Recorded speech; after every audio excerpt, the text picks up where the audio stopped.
नज़रीन आवाज़ न्यूज़ में भलीकार अवां बिशारा सुमरो नज़र विझंदासीं ख़ासि ख़बरुनि।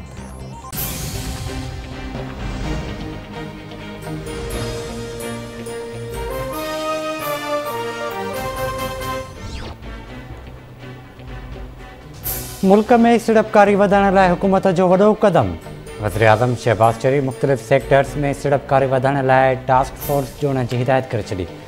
वज़ीर आज़म रवानगी वापार वारे कचे माल ते समूरा टैक्स ख़त्म करण जी हिदायत कंदे चयो आहे त सियाहत, फार्मा, IT, ई-कॉमर्स, मैन्युफैक्चरिंग ऐं ज़राइत ते टास्क फोर्स क़ाइमु कयो वञे। मुल्की मईशत ऐं आम माण्हू जी फलाह सियासत खां मथां आहे।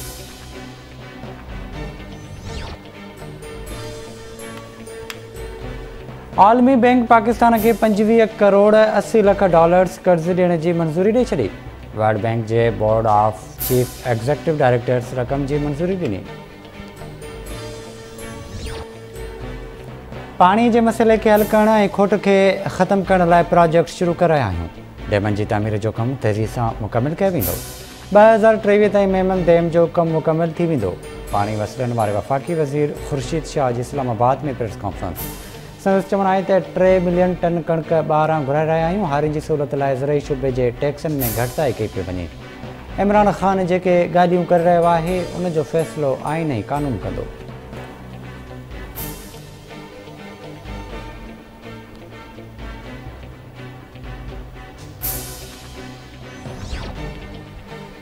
कराची मां पंजाब वञी पसंदि जो पाणो कंदड़ छोकिरी दुआ ज़ेरा ऐं संदसि मुड़ुस खे सिंध हाई कोर्ट में पेश कयो वियो। अदालत धुरियुनि जा दलील ॿुधण खां पोइ फ़ैसिलो महफ़ूज़ करे वरितो। फ़ैसिलो अॼु ई ॿुधायो वेंदो। अदालत में दुआ ज़ेरा सां वालदेन जी मुलाक़ात कराई वई। वालदेन सां मुलाक़ात कराइण खां पोइ पुलिस दुआ ज़ेरा खे वापसि शेल्टर होम वठी वई। दुआ ज़ेरा जी वालिदा दावा कई आहे त दुआ ज़ेरा असां सां गॾु हलणु पई चाहे। पुलिस धीउ खे अदालत में पेश नाहे कयो, वापसि शेल्टर होम वठी वई।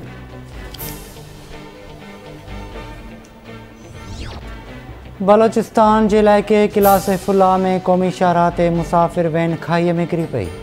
फ़ौतियुनि जो अंग 22 ते वियो। फ़ौतियुनि में ॿार ऐं औरतूं बि शामिल।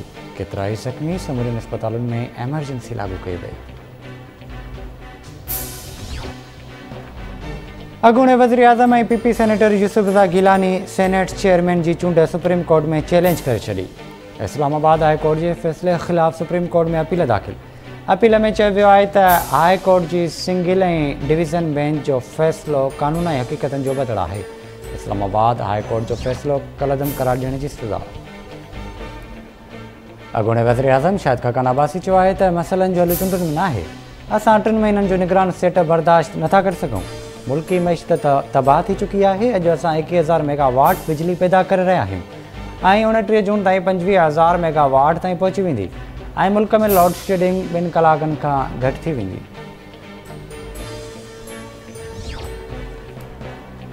इमरान ख़ान जी हुकूमत 4 सालनि दौरान वॾा वाइदा करे मईशत जो ॿेड़ो ॿोड़े छॾियो। मुल्क जूं हालतूं गंभीर थी वियूं आहिनि। गुज़िरियल हुकूमत आवाम जी भलाई जो हिकु बि मनसूबो शुरू न कयो। 40,000 खां घटि आमदनी वारनि माण्हुनि खे 2,000 रुपया ॾिना वेंदा। वफ़ाक़ी वज़ीर शाज़िया मरीज़ इस्लामाबाद में मीडिया सां ॻाल्हायो।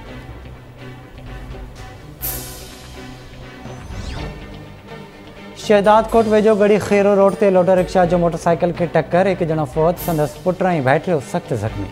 फ़ौती जी सुञाणप मोहम्मद हाकिम जमाली तौर थी। ज़ख़्मियुनि में मोहम्मद रहीम ऐं सलीम जमाली शामिल।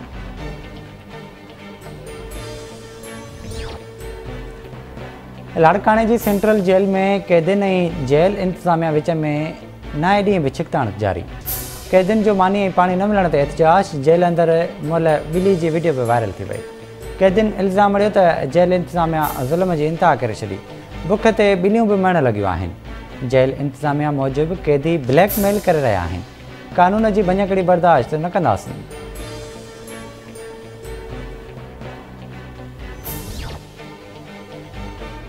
हैदराबाद जे मुख़्तलिफ़ इलाइक़नि मां वाहन में ॿुॾी वियल 2 ॼणनि जा लाश हथ। पुलिस मूजिबि पंजारी थाणे जे हद मां वाह में ॿुॾी वियल शख़्स जो लाश मिलियो। पबण थाणे जे हद मां बि पीटसन जो लाश हथ आयो। शहदाद कोट में सेक्शन जी हद खोसापाड़े में मामे छुरियुनि जा वार करे पंहिंजे भाणेजे खे क़तल करे छॾियो। जवाबदार असलम मक्सी मामूली ॻाल्हि तां मच्छर जी छुरियुनि जा वार करे अली हैदर मक्सी खे क़तल कयो। मक़तूल जी अमड़ जी फरियाद ते भाउ समेत ॿियनि ख़िलाफ़ ए सेक्शन थाणे ते केस दाख़िल कयो वियो।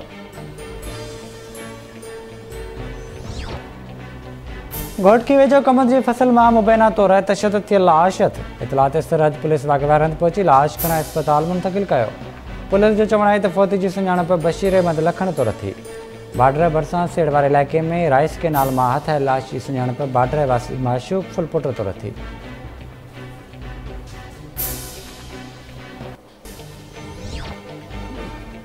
टंडो मस्ती फाल वटां रोडी केनाल मां हिकु शख़्स जो लाश मिलियो।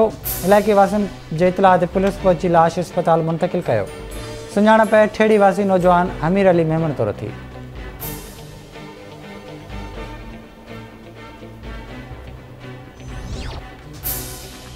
ऐं ॾहरकी जे इलाइक़े रेड़की मां 20 ॾींहं अॻु अगवा थी वियल 3 नौजवान धाड़ेलनि जे चंबे मां बाज़ियाब न थी सघिया।